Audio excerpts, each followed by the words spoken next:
Andrea Pearson here. It's been a long time since I did a video, and I am sitting on my bed in my bedroom. I just got the baby down for a nap. Man, he's been difficult lately again. Oh, there's a hair. Okay, that's gonna try. Pretend that that's not a hair. It's like flipping up out of whatever. Anyway, he's at the point right now where if you hold him and put him down after he falls asleep, he wakes up because he's like, I'm not being held anymore. And with two other kids, a 6-year-old and a 3-year-old, I can't hold him all day long. And I don't wear my babies. I have a hard time with that. I've had a lot of people ask me why I don't do that. But sorry, the white is distracting me. There.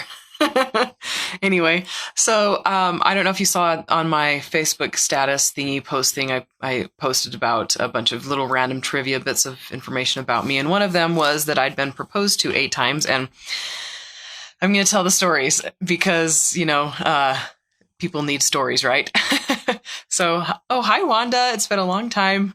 And yes, I did take notes here. I've got my notepad here just so that I could remember the fake names that I've attached them. I didn't want to give any real names because, it's nobody's business, honestly, who the real people are. And I didn't want to cause any hurt feelings. I'm not friends. I don't think I'm friends with any of them in anywhere social media, except the one I'm married to now. But just in case, Anyway, so I have been proposed to 7, kind of 8 times. A couple were very difficult proposals and very difficult to go through, and I'm not going to make light of those.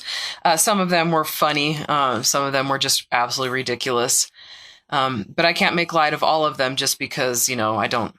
Yeah, some of them just were, upsetting, serious ones. Okay, so the names of the guys were Adam, Benjamin, Caleb, Daniel, Ephraim, Frankincense, and Gideon. I thought that would be very appropriate given the situation. Hi, Adrian.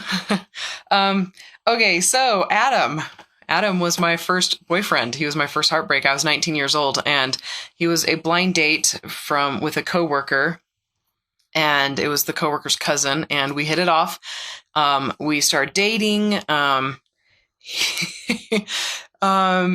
We went for a drive after we'd been dating for, 3 months in his rusty Suburban. And he said, so should we get married? Maybe we should get married. And I was like, are you asking me to marry you? And I was like 19, right? I was really young.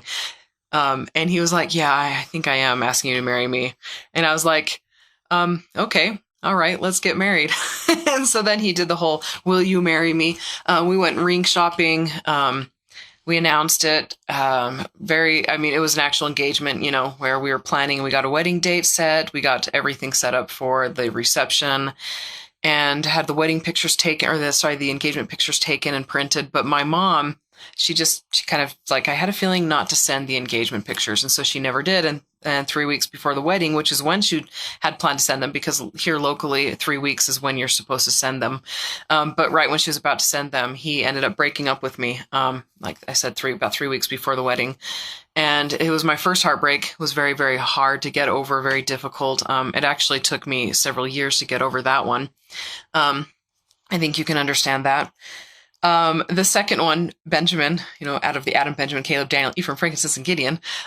This one was a funny one. Not many of you guys know, but I served a mission for my church. And when I got the location where I would be serving, I was going to Toronto and Spanish speaking. This guy spoke Spanish and he was like, well, that's really cool. That's awesome. I'm really, really happy for you. You're going to be great at it and you're going to be so much fun. And he started taking me out on all these dates and doing all this lavish stuff, cooking lavish meals for me and everything. And then on our last date, and I'm sitting here thinking, oh, we're just having fun, right? Just, I'm going to be going on this mission. I'm not going to be back for a year and a half. And it, no big deal. I had no idea. Looking back, I'm like, of course, what else was going on? But we'd been going on, 5 or 6 dates. And on the 6th date, he's like, I really want you to stay home and marry me. I really want you to stay home and marry me. And he even did the on the one knee and actually asked me to marry him. And I was like, I can't. I mean, I've been honest with you this whole time. I'm not going to marry you. Anyway, what was funny about that situation was before he asked me to marry him, he announced to our whole group of friends, I mean, a huge group of friends that we hung out with that was in our church and everything. He announced to everybody that we were engaged right before he asked me to marry him. And I didn't say yes. So, kind of humiliating for him, but he should have, asked me before announcing to everybody. So I was actually this was before text messaging was a big thing. I had people calling and sending me emails and saying, "Hey, I heard you're engaged and what's going on? Why didn't you tell me you were dating somebody?" I'm like, I'm not dating. I am dating somebody, but yeah, I was kind of naive still. So anyway, that was kind of a funny one. The story about Caleb. Caleb is a difficult one because, we decided that we were going to get married and he ended up passing away. And that was a very, very rough situation, very hard. So I want to really, some of you have, I think I've told you, some of you the story, but, my family knows that story. Anyway, and then, so Daniel happened several years later. He was, I have them coined. Let's see, I've got my first boyfriend, first heartbreak. Then I've got funny, hard, idiot, abusive, intense, sweet, and lasting. And this one, Daniel was the idiot. He only asked me to marry him because he wanted to see if, I was a good girl. He wanted to see basically how far I would let him get. And he asked me to marry him. He's like, "I will be whatever you want me to be. I will do this. I will do that. I will graduate in this degree. I will do this. I will be friends with these people. Please just marry me." And I was like, you should not have to feel like you have to be somebody else just to be with me. And that obviously didn't end up working out. He was not a great guy. And after I broke up with him, he was out, doing the same thing with somebody else really fast after.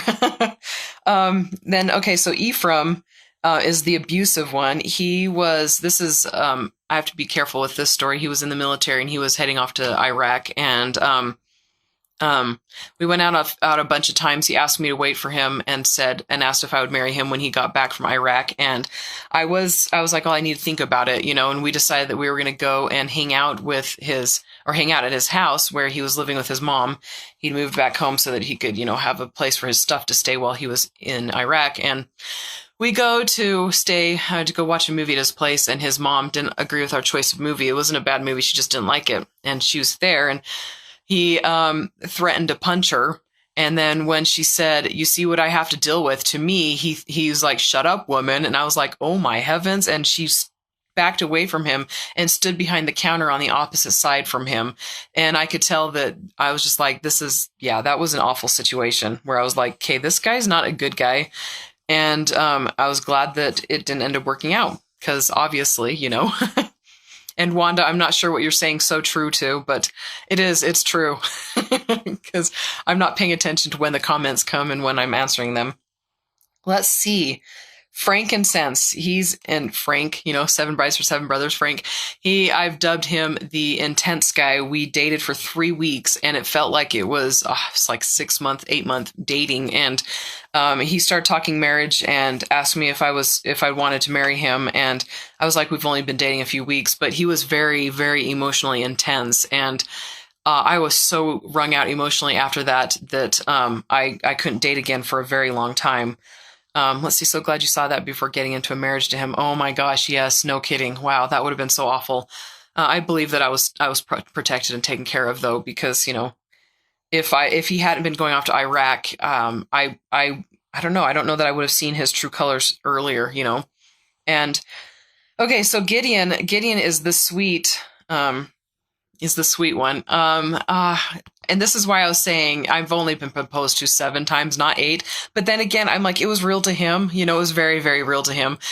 Before I went on my mission, when I was 18, 19, 20, I worked with handicapped individuals. And one of them was this sweet man who I'm calling Gideon, who was Down syndrome and in a wheelchair. And he's just the sweetest guy in the world. Absolutely loved him.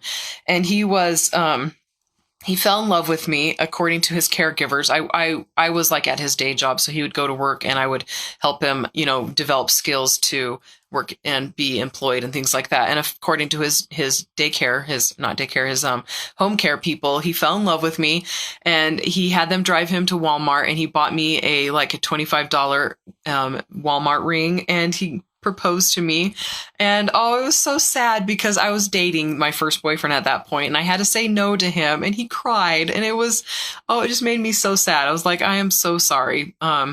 Because a couple of my friends were like, well, he wouldn't know. You wouldn't know any better, But I was like, no, he would know better. He understood well enough to know that you get married after you say you ask somebody to marry them. And I felt really bad about that. But he was so cute. He was so sweet. And that one was the one where I was like, it wasn't legitimate, as in we wouldn't have actually gotten married, but it was real to him, and he actually went through heartbreak, and I felt really bad about that. He wouldn't talk to me for about 6 months. So he felt very strongly about that one. And then the lasting one is the one I'm married to. He proposed to me, we got married 10 days before I turned 29. So 10 years after my first boyfriend and my first real heartbreak. And I would say it almost took me that whole time to overcome and get over it. Just the emotional insecurities that came from my first real heartbreak, and 3 weeks before a wedding, and absolutely trusting him 100%. And then I was naive, I didn't understand. I mean, I understood that things didn't work out all the time, but anyway, so yeah, so those are all the stories, and hope you enjoyed that, and happy Father's Day to everybody. In case you're watching this, Anyway, I will talk to you all later, and have a good day. Bye.